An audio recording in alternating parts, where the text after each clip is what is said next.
Comrades in the national struggle, ladies and gentlemen, Happy New Year. As the year 1980 draws to a close, Prime Minister Robert Mugabe of Zimbabwe addressing the nation as it begins its first full year of independence. As a sovereign and independent people, so behind him an astonishingly peaceful transition to black majority rule. And how ahead of him, though, are tasks as big as any he's faced. We employed armed struggle to achieve our political independence. Now we must employ that political independence to achieve our economic freedom. Salisbury is no longer a city of white privilege, but it hasn't suddenly become a paradise for blacks either. Independence has brought with it an increase in the expectations of black Africans. They want to enjoy the country's riches which were previously denied them. Unfortunately, recovery is going slowly. According to the Mugabe government, it's because the West has not given as much financial aid as it had promised.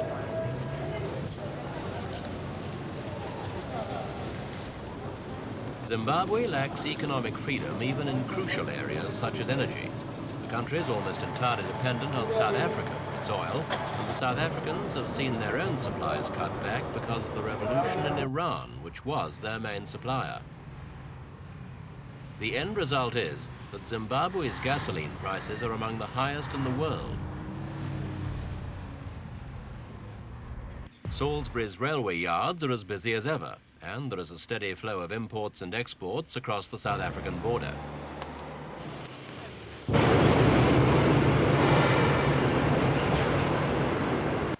A total of 14 million tons of goods and materials move between the two countries every year, with 90% of the traffic passing over the Beitbridge road and rail link. Zimbabwe's exports are mostly metals and agricultural produce.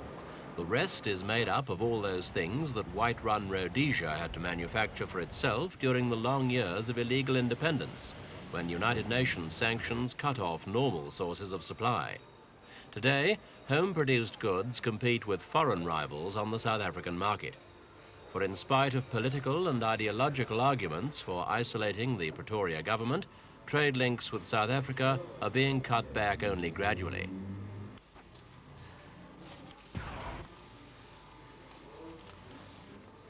The old government house in Salisbury is now witnessing another exercise in the self-sufficiency which became a prime virtue during the years of sanctions. The well-groomed lawns of colonial times have been turned into a chicken farm. We hope this modest project will help to encourage all our people to develop a strong sense of responsibility towards work so that Zimbabwe can become a self-reliant and self-sufficient country. That was President Canaan Banana himself, launching a small venture which is important for its symbolism more than anything else.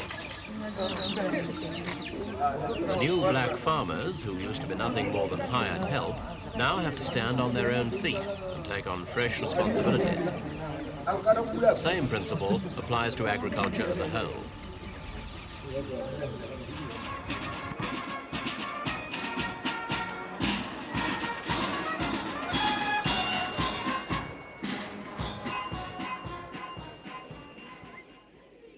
Again, echoes of the colonial past.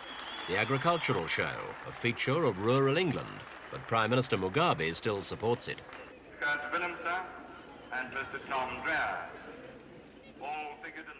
More agricultural produce and pride in achieving it. That's the message here.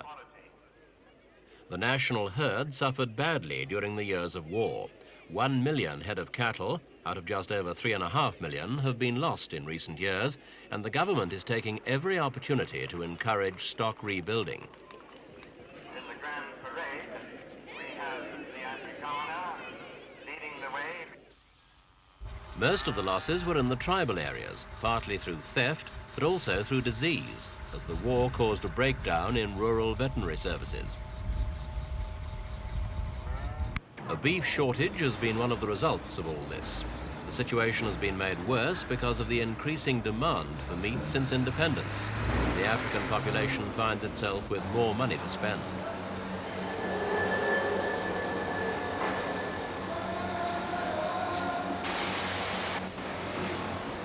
Beef prices were raised last year, but demand is still far in excess of supply. Already the supply of meat through the state-subsidised Cold Storage Commission has dropped by 35%, a further cut than was forecast. It's more bad news for the small butcher, like this émigré Scotsman. Now, regarding this beef rationing, I've never ever experienced anything like this in my life. Overseas in Scotland during the war we had rationing. We've always managed to make out, but in 22 years I've butchered in this country. And there's just no answer, we just can't make it. This is the worst I've ever worked under these conditions. I don't know what the answer is, how long it's going to go on, but I believe there's going to be a 15% further cut. And that will really finish me, the small butcher.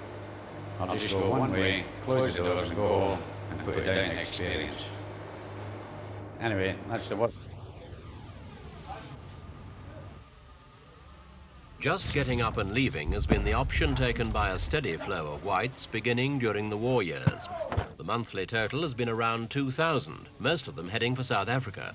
The exodus has continued in spite of harsh restrictions on taking money out of the country. Some whites stayed on to see how things looked after independence, but then made the decision to leave after all. It was the Takeri affair, centred around the new government's Minister for Manpower Planning, that affected many whites.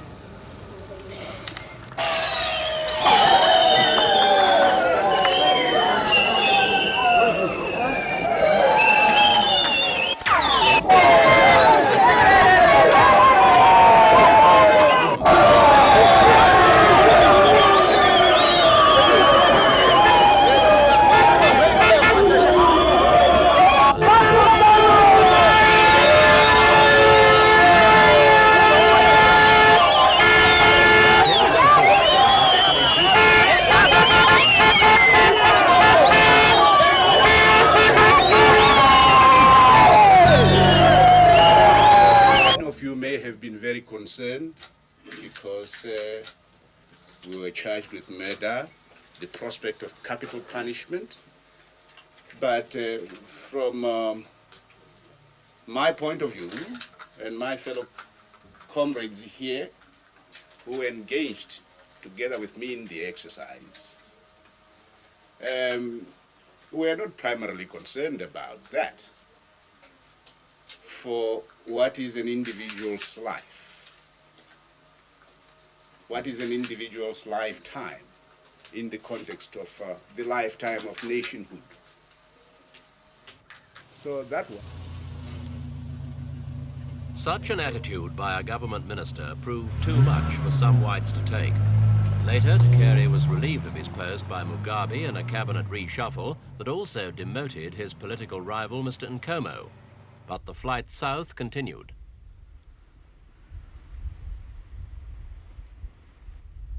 Mrs. Jean Willis's family is off to Australia. Why? Well, I believe in any country the most important part of a country, or the running of a country, is the education, health, and the law and order. And my children are 6 years old and 4 years old. They're just starting school or are about to just start school. And education to me at this particular time is the one that has completely influenced us, and that I believe it is going to drop in standards. I believe that the history of Rhodesia as it was is going to be completely rewritten and retaught to the children at schools. I am from old Rhodesian stock. My grandfather came out to this country in 1910, and it's an era that I lived through and my mother lived through and the family, and I would like my children to remember that era. Health, I don't see deteriorating in the immediate future, although I do foresee a deterioration.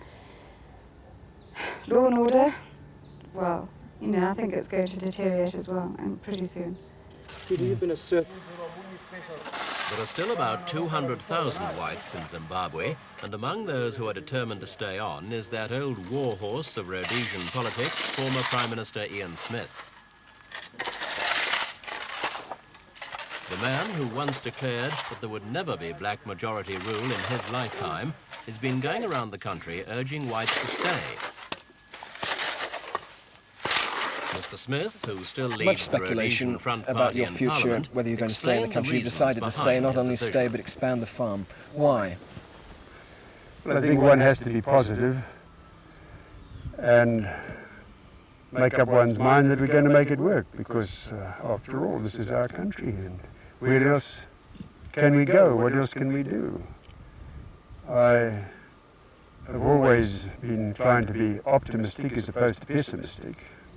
Obviously, one has to temper it so that you don't go so far that you become starry-eyed. I think most of our people today are pretty realistic after what they've been through over the last 15 years. But that doesn't mean to say that we're going to give in the ghost and run. 9 months after independence, how would you assess the political situation in Zimbabwe? There are pros and cons. When Mugabe's party won this election, this was a tremendous shock to white people, because we believed that he was a dedicated Marxist. We had been led to believe this, with a lot of wild, extreme people around him, people who had openly said that it was their intention to drive every white man out of the country. But when they came into power, they put on a much more responsible front and said there will be no looking back, no recrimination, we will work together. Reconciliation will be the theme. So these are the brighter spots. However, the cons are that there seem to be certain members of Mr. Mugabe's government who have not accepted that philosophy. And they seem to be going out of their way to provoke white people. Because of this, they are driving white people out of the country. And when one considers what a wonderful thing colonialism has been for these people, I mean, before the white man came, as no doubt you are aware, there wasn't such a thing as a school or a hospital in this country. There was no commerce and industry. These people were being decimated year after year by tropical diseases and interfaction wars. Now they have the greatest increase of population in the world, and they've had this for about the last 20, 30 years because of what we have brought here. They are well educated. They tell me probably better educated than the blacks anywhere else on the African continent. So they should indeed be grateful for what so-called colonialism has done for them, as opposed to provoking. And the other main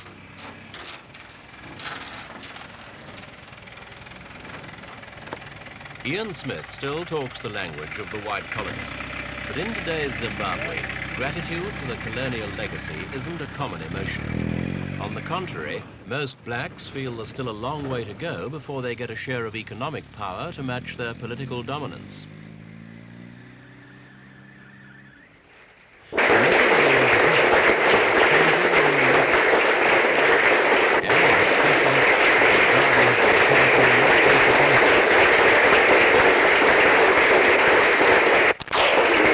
Of independence has so far done to us is to affect the relations of political power and transform them in favor of the broad masses of Zimbabwe.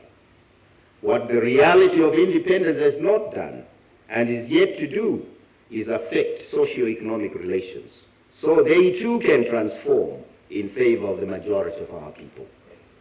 For if that does not happen, our society shall remain stuck with the socio-economic injustices and imbalances of our colonial past, together with their...